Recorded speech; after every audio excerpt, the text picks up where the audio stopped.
Most people don't make crepes at home, but they're just as easy to make as pancakes, especially when you have the perfect pan that won't stick and gives you room to roll them. A terrific anytime snack. In this case, they're the centerpiece for a wonderful chocolate and coffee course. This is a fun treat to make, crepes. It's similar to making a pancake, but it's a lot thinner and it's often served rolled up. You can put in any fillings you'd like, jams, savory fillings like cheese too. In this case, we're gonna do chocolate, and we got this humongous block of 60% dark chocolate at Formaggio. This is good. I'm getting it nice and chunky, broken down a bit because I want to melt it. We're going to melt it by putting it in a bowl that's going to be on top of a saucepan. That'll give it indirect heating, and it'll cook the chocolate without burning it. It's actually called tempering the chocolate. That should melt okay. I have boiling water on this stove. You want to make sure that it doesn't touch the water, but the steam is really heating it up. Okay, while that's melting, I'm going to get started on my crepe batter.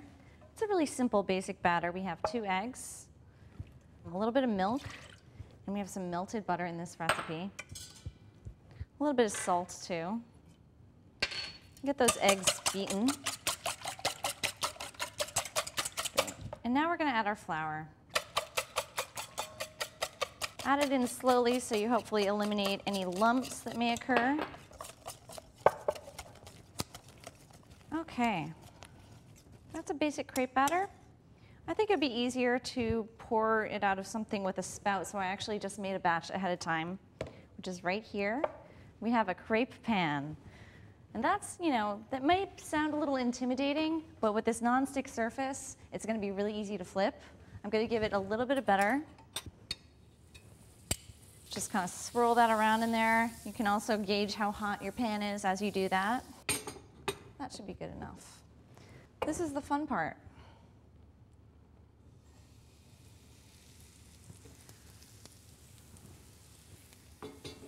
Make sure it's nice and thin, so I don't want to overcrowd it.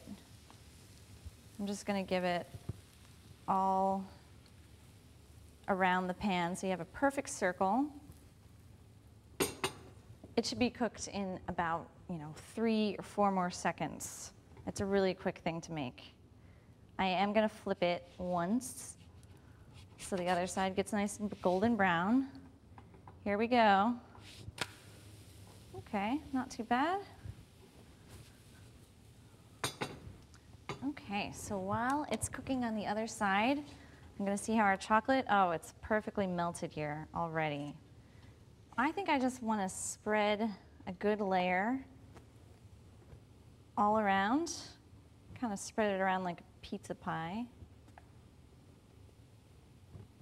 or a little drizzle, a lot of chocolate. Okay, it really only takes a few more moments to cook on each side. I think the key of making a really great pancake, or crepe in this case, is to keep it nice and fluffy and soft on the inside. And that's a good fold. And it's going to fold it one more time.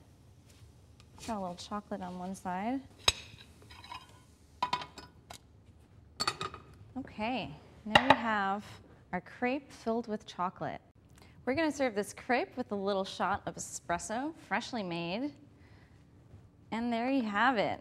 A great way to cap off a lovely main course.